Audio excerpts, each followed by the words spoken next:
Hello မင်္ဂလာပါခင်ဗျာဦးကကြတော့ Higen House စက်ခွန် AC Power ကျွန်တော်တို့ပါဝင်လို့နှစ်ချက်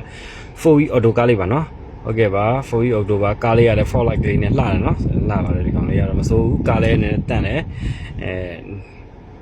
တန့်တယ်အဲဆိုရင်ကျွန်တော်ဒီလေးနည်းလေးပြီးနေတာပါ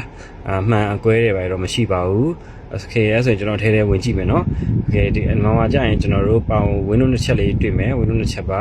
Okay ဒီမှာပါကျွန်တော် Locky လေးနဲ့ကီလိုကတော့3,800 3,900ကျွန်တော်တို့ set စီမရှိတော့ set နှုတ်လို့တော့မရဘူးဟုတ်ကဲ့နော်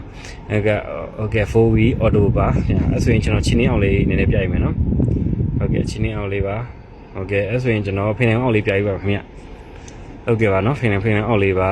အဲ့ဆိုရင်ကောင်းမလဲကျွန်တော်ဒီဟာနောက်ကန်လေးเนาะနောက်ကန်လေးလည်းမစိုးစေးသားရန်ကျွတ်တိုင်းပဲမရှိသေးဘူးကားလေးလည်းတန့်သေးတယ်เนาะနည်းနည်းပေါက်နေတာလေးရှိတယ်เนาะကျွန်တော်ပေါက်နေတာလေးကိုကျွန်တော်တွေးလို့အကုန်ရိုက်ပြထားတယ်ချိုးရတန်ကြီးလေးပါနည်းနည်းကြိုက်တာရှိတယ်မွေးတယ်မှာထားတာကြောင့်ထင်ပါတယ်ဗျ